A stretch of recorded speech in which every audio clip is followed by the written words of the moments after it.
Hello बच्चों, मैं Sanjeev sir आज आपको इंटर के हिंदी है ना, जिसके दो खंड होते हैं, गद्य खंड और पद खंड। तो गद्य खंड के पहले लेसन बातचीत, जिसके राइटर हो गए, लेखक हो गए बाल कृष्ण भट्ट जी के महत्वपूर्ण प्रश्न और उत्तर जो MCQs के अंतर्गत आते हैं, यानी ऑब्जेक्टिव जिसको आप लोग बोलते हैं, उसको लेकर के आए हैं। और इसके महत्वपूर्ण प्रश्नों को हम देखेंगे और फिर इनके द्वारा लिखे गए जो रचना है, उन रचनाओं को हम, जो महत्वपूर्ण रचनाएं होती हैं, उनका हम संग्रह देखेंगे। तो वो लास्ट में देखेंगे। अभी हम आपको उसके प्रश्न उत्तर को दिखाते हैं और इसके प्रश्न उत्तर के आंसर भी बताएंगे।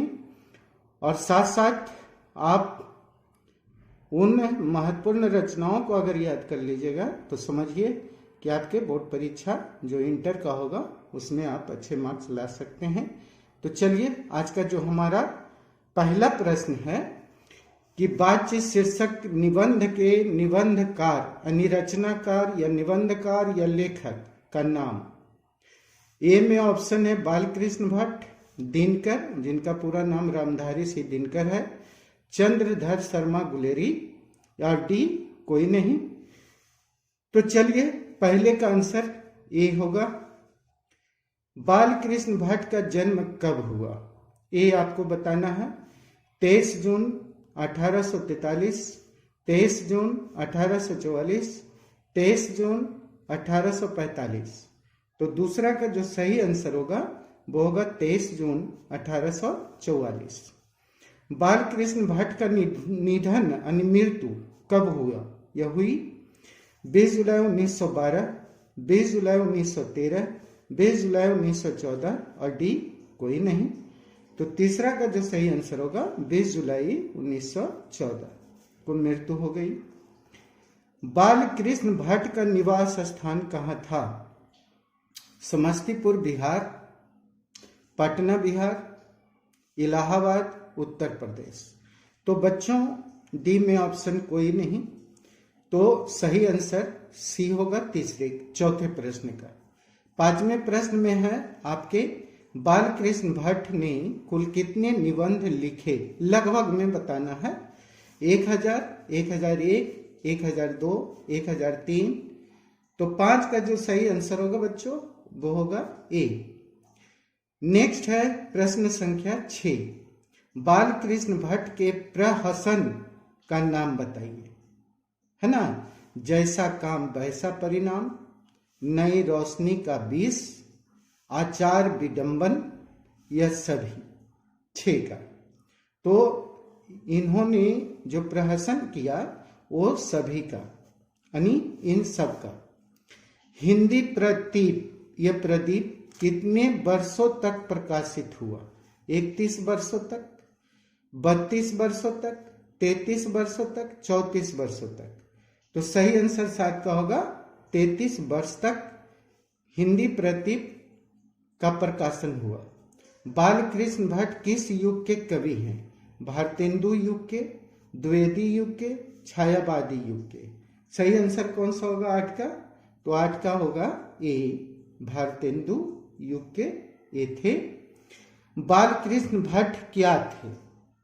ये आपका क्वेश्चन नंबर 9 है।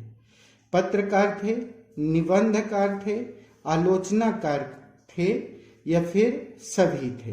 तो सही होगा इसमें पत्रकार भी थे, निबंधकार भी थे और आलोचनाकार भी थे। तो सही आंसर डी होगा।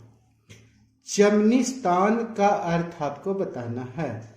कब्र वाला इलाका, सुखाड़ वाला इलाका, हरे भरे बागों का इलाका, या फिर कोई नहीं। तो 10 का सही आंसर होगा हरे भरे बागों का इलाका कहते हैं चमनिस्तान को। किसने लिखा है, गद्य लिखना भाषा को सार्वजनिक करते जाना है? ये बात किसने कही? अशोक वाजपेयी ने, नामवर सिंह ने, रघुवीर सहाय ने, कि सभी ने? तो आंसर इसका सी होगा, ये बात रघुवीर सहाय जी का कहा हुआ है। 12 क्वेश्चन नंबर है बच्चों, ये आपका 12 जो आ रहा है। बाल कृष्ण भट्ट किस काल के रचनाकार हैं? काल बताना है आपको, आदि काल के, भक्ति काल के, रीति काल के, या फिर आधुनिक काल के। इसको हम एक बार और देख लेते हैं, शायद आपको दिखा ना दिखा, हमें लग रहा है। गद्य लिखना भाषा को सार्वजनिक करते जाना है। अशोक वाजपेयी का है, नंबर सिंह का है, रघुवीर सहाय का, सभी का है, तो सी आंसर होगा। नेक्स्ट था कि बाल कृष्ण भट्ट किस काल के रचनाकार हैं? आदि काल के, फिर भक्ति काल के, रीति काल के, आधुनिक काल के। तो 12 का जो सही आंसर होगा वो होगा आपका डी। बाल कृष्ण भट्ट की रचना बातचीत क्या है? ये अब आपको बतानी है। एकांकी है, कहानी है, ललित निबंध है, फिर कोई नहीं। तो सही होगा ललित निबंध है।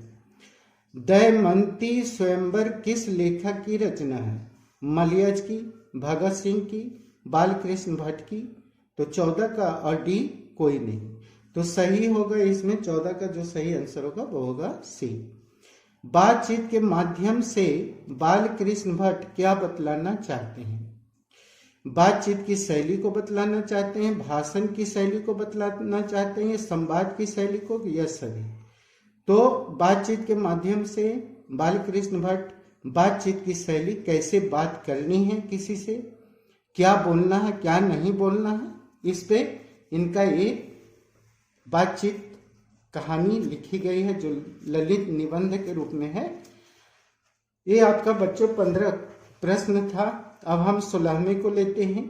रॉबिन्सन क्रूसो ने 16 वर्ष के बाद उपरांत किसके मुख से एक बात सुनी? सबसे पहला किसके मुख से सुनी? फ्राइडे के मुख से, संडे के मुख से, एडिसन के मुख से, या स्टील के मुख से? तो सही आंसर 16 का कौन सा होगा बच्चों? किससे सुना था? तो फ्राइडे के मुख से सुना था। बातचीत के अभाव में मनुष्य क्या नहीं कर सकता? चल नहीं सकता है, खा नहीं सकता है, बोल नहीं सकता है, और डी में कोई नहीं। तो बच्चों बातचीत के अभाव में मनुष्य क्या नहीं कर सकता है? तो आपको क्लियर समझ में आ रहा है कि बोल नहीं सकता है। ठीक है। बाल कृष्ण भट्ट के पिता का नाम देनी प्रसाद भट्ट, बेनी प्रसाद भट्ट, टेनी प्रसाद भट्ट, या डी कोई नहीं। तो इनके जो पिताजी का नाम था बच्चों वो था बेनी प्रसाद भट्ट। बाल कृष्ण भट्ट के पिता पेशे से क्या थे? मतलब क्या व्यवसाय करते थे, कौन सा रोजगार करते थे? चिकित्सक थे, व्यापारी थे, शिक्षक थे, समाज सेवी थे, क्या थे? तो वो जो थे 19 का जो सही आंसर होगा वो पेशे से एक व्यापारी थे, व्यापार करते थे। नौजवानों की निंदा किसके बातचीत का मुख्य प्रकरण है? महिलाओं की। महिलाएं जो है नौजवानों की निंदा करती हैं, या बुजुर्ग लोग करते हैं, या दो बुढ़ों की ये बातचीत का मुख्य प्रकरण होता है। डी कोई नहीं। तो ये सही होगा, दो बुढ़ों की प्रकरण है, यही लोग बातचीत करते हैं, नौजवानों की निंदा करते हैं। लेखक भट्ट के मन में अध्ययन की रुचि एवं लालसा किसने जगाई? मतलब पढ़ने का उनके मन में जो रुचि था किसने जगाया? पिताजी ने, माताजी ने, मामा जी ने, या माँ जी ने, या भाई ने? तो माँ जी ने इनको अध्ययन के प्रति रुचि जगाई थी। बाल कृष्ण भट्ट की रचना है रोज, जूठन, बातचीत, प्रगीत और समाज। तो सही आंसर कौन होगा यहाँ पे? बातचीत। एडिसन का मत क्या है? एडिसन क्या सोचते हैं? सच्चा बातचीत 3 व्यक्तियों के बीच हो सकता है, सच्चा बातचीत 2 व्यक्तियों के बीच हो सकता है, या झूठी बातचीत 4 व्यक्तियों के बीच हो सकता है, या सभी। तो इनका मत था कि सच्चा बातचीत अगर हमको करना है तो 2 व्यक्तियों के बीच ही हम सच्चा बातचीत कर सकते हैं। तो ये बच्चों 23 प्रश्न हम इसके महत्वपूर्ण प्रश्नों को हम लिया और आपको एक एक करके इन सारे प्रश्नों के आंसर और उसके प्रश्न को हमने बताया। अब हम बाल कृष्ण भट्ट की रचनाओं के संग्रह को देखेंगे, जो महत्वपूर्ण रचनाएं हैं जो हमेशा परीक्षा में पूछे जाते हैं कि मेघनाद का वध के रचनाकार कौन है? बाल कृष्ण भट्ट है। तो इसको हम देख लेते हैं कौन कौन सा है।